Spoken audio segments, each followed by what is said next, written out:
Okay, so I didn't believe this when I first heard it. My buddy Ryan, who's not the kind of guy to make stuff up, told me something that honestly gave me chills. We were just hanging out one night playing video games when he dropped this on me. He goes, "I think someone was living in my walls last winter." I laughed. I thought he was joking. Like, what? Living in your walls? That's something out of a horror movie. But then he started telling me everything and I shut up real fast. It started with little stuff, he said. At first, he thought he was just losing things. His phone charger would go missing and turn up in weird places. A granola bar from his kitchen ended up in the bathroom cabinet. His TV remote vanished for 3 days, then reappeared on his windowsill. He blamed himself at first. Maybe he was tired. Maybe he was just being forgetful. But then one night, he was home alone, and he swore he heard someone breathing behind his bedroom wall. Not the wind, not a pipe. Breathing. I said, "Dude, you're messing with me." He looked me dead in the eye and said, "I wish I was." He got out of bed and pressed his ear to the wall. At first, it was silent. But then he heard something shift, like someone trying not to move, but failing. He said it was this soft shuffling, and then he heard what sounded like a cough. A cough. At that point, I told him I'd have burned the house down. Ryan didn't know what to do, so he just froze. He didn't sleep that night, just sat in bed with the lights on. The next day, he told his landlord something was wrong with the heating vents or maybe a raccoon got into the walls or something. The landlord came by, knocked on the wall a bit, and told him he'd check it out later. Ryan said that was code for, "I'm not doing anything." So he decided to figure it out on his own. That weekend, Ryan invited a friend over, and they pulled off the vent cover in his bedroom. Behind it was a crawl space. Not big enough to walk in, but someone could definitely crawl through it. The weird part? There were old food wrappers in there, a crumpled up water bottle, and get this, there was a blanket shoved way in the corner.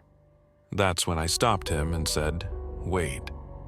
There was a bed in your wall?" He nodded. Yeah, someone had been in there. I had goosebumps. He said he backed away fast and called the cops. They showed up and searched the crawl space but didn't find anyone. The whole house was empty. They said it might have been an old hiding place from someone before he moved in. But Ryan said no way. The food was still fresh. One wrapper was from a brand new energy bar he just bought that week.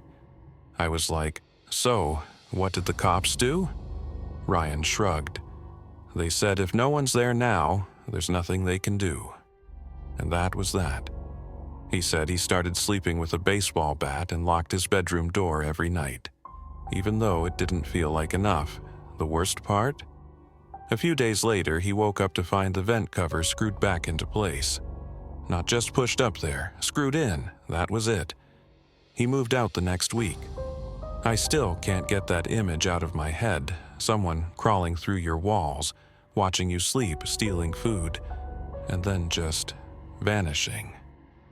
I don't know if Ryan ever figured out who it was. He said he never wanted to, and honestly, I don't blame him. This one was told to me by a girl I used to work with named Marissa.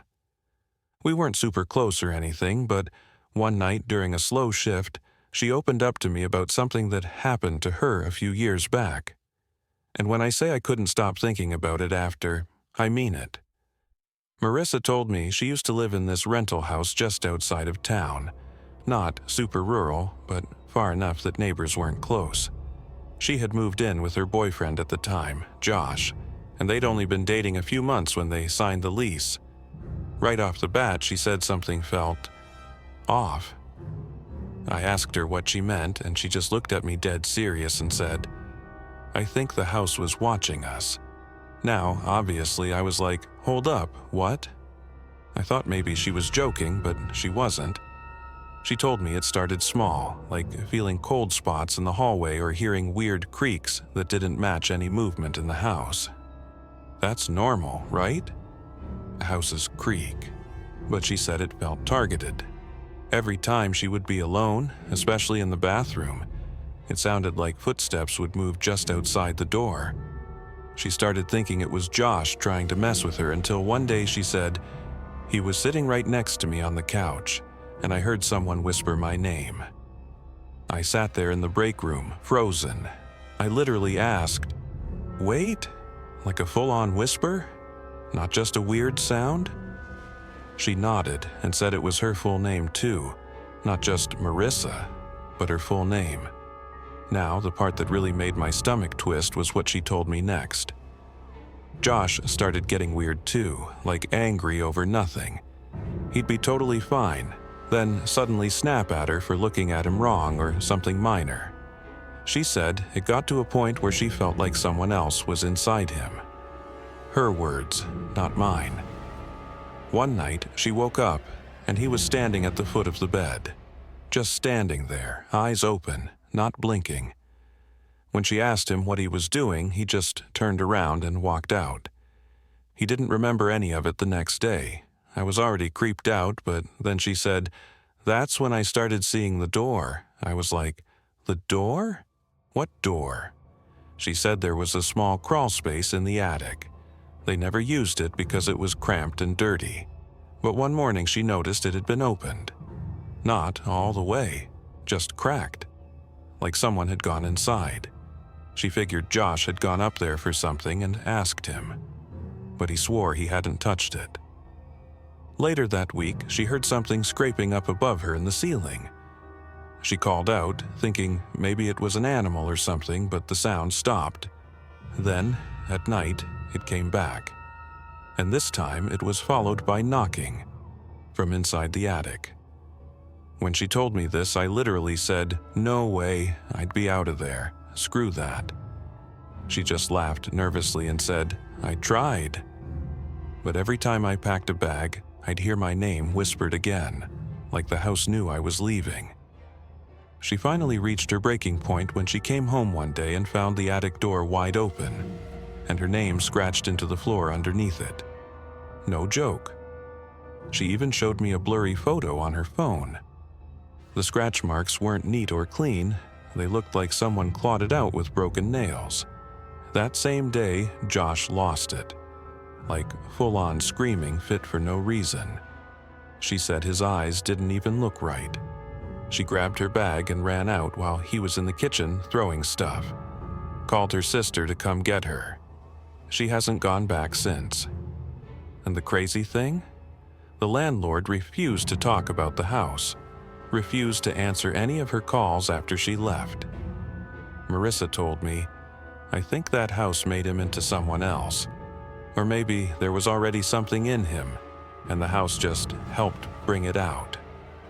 I couldn't even respond to that. I was just sitting there stunned. I don't know if I believe in haunted houses or demonic possessions or whatever, but the way she told me, she believed every word. And honestly, I believe her too. This one was told to me by a guy named Cameron. We worked together for a little while and got along pretty well, but one night after a long shift, we started talking about creepy stuff over a couple drinks. I told him about Marissa's story with the house. Yeah, that one I just told you. And he got real quiet. Then he goes, "Okay, if we're sharing weird stories, I got one that still messes with me." I leaned in and said, "I'm listening." He told me, when he was in college, he had this roommate named Julian. They lived in this old rental house not far from campus. Super creaky floors, drafty windows, typical college housing. But the thing Cameron remembered most was the huge mirror that came with the room. It was one of those tall antique mirrors with the weird black edges, almost like it had been in that house forever. They kept it in the hallway upstairs between their two bedrooms. Cameron didn't like it much, said it always gave him a weird feeling when he walked by. Then Julian started acting different. Cameron said it started with small things. Julian would stop mid-conversation and just go blank, or he'd laugh at nothing. like something only he could hear. I asked Cameron, "Okay, but could he have just been messing with you?" He said, "I thought that too, but then I caught him talking to the mirror." Full conversations. One night, Cameron got up to use the bathroom and saw Julian standing there in the hallway, just staring at the mirror, mumbling. He didn't say anything at the time, just went back to bed. But the next morning, when he asked Julian what he was doing, Julian denied it. Said he had no idea what Cameron was talking about. Then things got worse. Julian started putting blankets over the mirror during the day, said it needed to rest. At this point, I was like, hold on. What needed to rest? The mirror needed a nap? Cameron just nodded. He wasn't joking, he said. A few days later, Julian told him that he saw someone in the mirror that wasn't him, a version of himself that looked older, more worn down, angry. He told Cameron, "He knows what I'm going to do before I do it." Now I thought, okay, this is definitely just a mental breakdown or something, but Cameron swore Julian was completely normal before all this. Then, one night, Cameron woke up to a loud crash. He ran into the hallway and found the mirror shattered, glass all over the floor.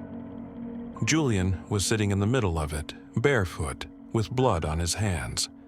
Cameron said, "I asked him what the hell happened, and he looked me dead in the eye and said he tried to get out." That's when I just stared at Cameron like, what? Julian ended up getting taken to a hospital that night. His parents came to pick him up the next day and he dropped out of school. Cameron moved out a month later. But here's the part that really stuck with me. Before he left, he found a journal under Julian's bed. He didn't read the whole thing, but one of the last entries said, "I think he lives in the mirror. But if I break it, will I be free or will he?" I didn't even know what to say to that. I got full-body chills. Cameron told me he still has nightmares sometimes, dreams where he sees his own reflection smiling back at him. But not his smile. A stranger's. Yeah, I couldn't sleep that night. This one was told to me by my cousin Marlon. And honestly, it still messes with me when I think about it. So, Marlon used to work as a night shift security guard at a small shopping plaza. It wasn't a huge place, just a few stores in one row, like a nail salon, a clothing outlet, a liquor store, and this little diner at the end. He said the job was usually boring. His main task was to do a walkthrough every couple of hours and check the security cameras in between. Easy work. But this one night, it was raining, cold and dead quiet. He said something weird happened around 2:30 a.m.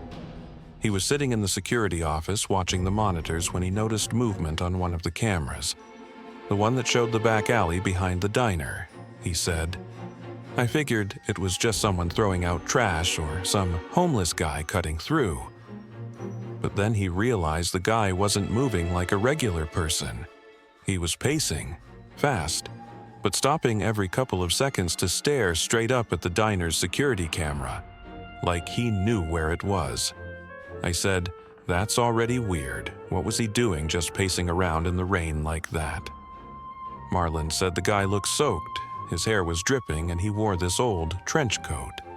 But the worst part was that every time he looked up, he would smile. Not a friendly smile, something off. So, Marlon radioed over to dispatch, asking if any officers were in the area just in case he needed backup.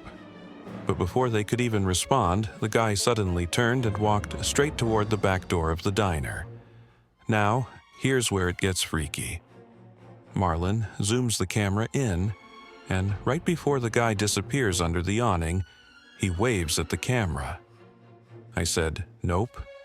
That's some horror movie stuff right there." Marlon told me he grabbed his flashlight and went out to check it out himself. The whole alley was empty by the time he got there.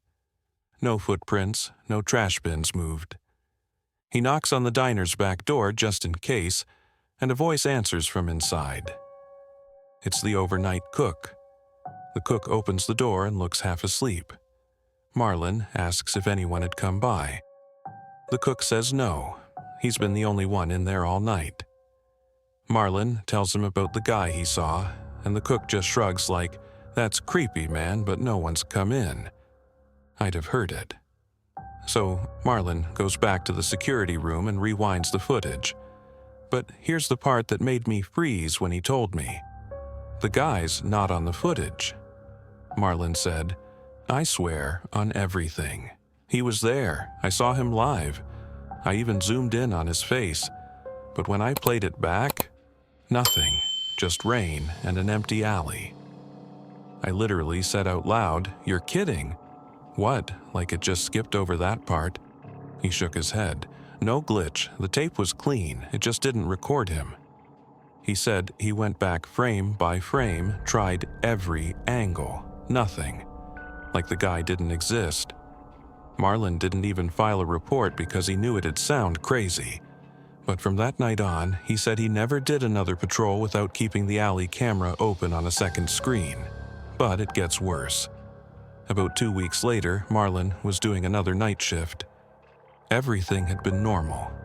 But when he left at 6 a.m., he walked to his car in the nearly empty lot, and there were wet footprints leading from the back of the diner, straight to his driver's side door. No prints going back, just to his car. I looked at him and asked, "What did you do?" He goes, "I opened the car, got in, locked the doors, and drove home without even wiping off the seat." He quit that job not long after, said he'd never felt truly watched like that before. Like whatever that was, it wasn't human. To this day, he swears he wasn't imagining any of it. And honestly, the way he told me the story, I believe him.